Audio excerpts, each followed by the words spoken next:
महान हिमालय की गोद में ऊंचे ऊंचे पर्वत श्रृंखलाओं से घिरा हुआ धरती का स्वर्ग कहा जाने वाला यह है जम्मू कश्मीर।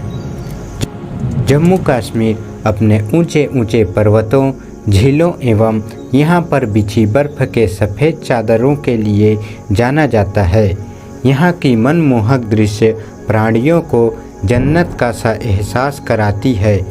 जितना सुंदर आज जम्मू कश्मीर है, उस सुंदरता को बचाए रखने के लिए इसे इतिहास में उतने ही संघर्ष करने पड़े थे। तो इसी बात को आगे बढ़ाते हुए आज हम जम्मू कश्मीर के इतिहास के बारे में जानेंगे। तो यह बात है सन 1947 की। 1947 में ही भारत आज़ाद हुआ था। इस उत्साहपूर्ण वातावरण में एक दुखों से भरा हुआ यह भी बात है जो इतिहास के पन्नों में हमेशा के लिए दर्ज हो गया। तो 1947 में भारत को आज़ादी के साथ साथ भारत के 2 टुकड़े भी कर दिए गए।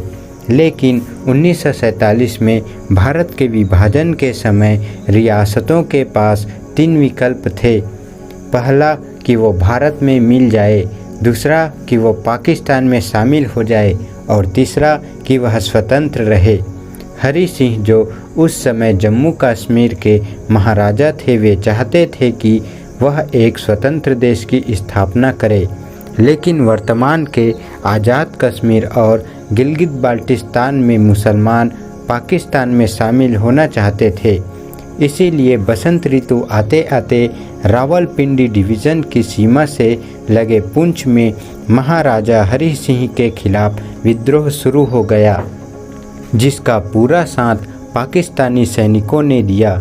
कुछ ही दिनों में विद्रोहियों ने पूरे ज़िले पर नियंत्रण हासिल कर लिया। इसके बाद मुजफ्फराबाद, पुंछ और मीरपुर के पश्चिमी ज़िलों के पाकिस्तानी समर्थकों ने अक्टूबर 1947 को रावलपिंडी में एक अस्थायी आज़ाद जम्मू और कश्मीर सरकार की घोषणा की। 21 अक्टूबर को उत्तर पश्चिम सीमांत प्रांत के कई हजार पश्तून आदिवासियों ने आधुनिक हथियार एवं बंदूकें लेकर जम्मू कश्मीर को महाराजा के शासन से मुक्त कराने के लिए जम्मू कश्मीर में प्रवेश किया। महाराजा हरि सिंह की सेनाएं इस हमले का सामना करने में असमर्थ थी। हमलावरों ने मुजफ्फराबाद और बारामूला के कस्बों पर कब्जा कर लिया।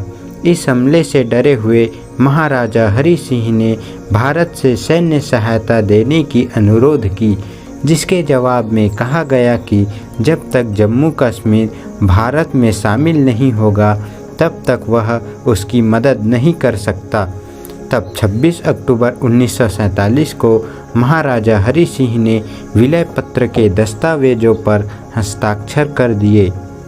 सैन्य सहायता के बदले में भारत सरकार को जम्मू कश्मीर की रक्षा, विदेशी मामलों और संचार पर नियंत्रण मिल गया। जम्मू कश्मीर के भारत में मिलने के तुरंत बाद भारतीय सैनिकों को तुरंत श्रीनगर में एयरलिफ्ट किया गया, जिसके बाद पाकिस्तानी और भारतीय सेनाओं के बीच युद्ध शुरू हो गया। इस लड़ाई के परिणामों को देखते हुए भारत ने संयुक्त राष्ट्र संघ से इस विवाद को सुलझाने के लिए कहा, जिसके बाद संयुक्त राष्ट्र संघ ने युद्ध को रोकने के लिए कहा। युद्ध रुकने के बाद भारतीय सेना और पाकिस्तानी सेना जहां पर थी, वहीं पर कश्मीर में भारतीय और पाकिस्तानी नियंत्रित भागों को अलग करने वाली एक औपचारिक युद्ध विराम रेखा लागू हुई।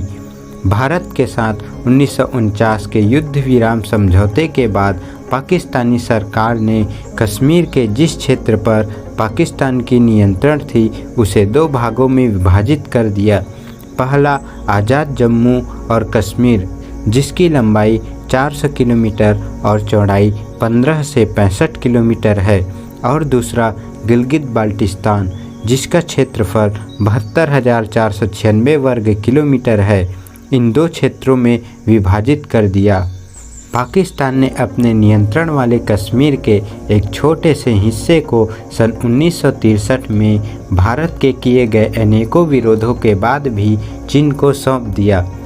1972 में कश्मीर के भारतीय और पाकिस्तानी नियंत्रण भागों के बीच शिमला समझौते के बाद यह रेखा अपरिवर्तित बनी हुई है, जिसे LOC लाइन ऑफ कंट्रोल के नाम से जाना जाता है। इसके बाद भी यहाँ आए दिन पाकिस्तानी सेनाओं और आतंकवादियों द्वारा घुसपैठ की कोशिशें होती रहती है। साथ ही यहाँ अक्सर गोलीबारी भी होती रहती है, जिसके कारण कई जवान घायल हो जाते हैं। इस अशांति के चलते यहाँ पर रहने वाले निवासियों को भी अत्यधिक परेशानियों का सामना करना पड़ता है।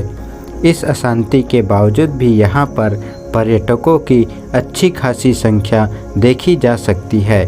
यहाँ की नेचुरल ब्यूटी पर्यटकों के मन को मोह लेती है।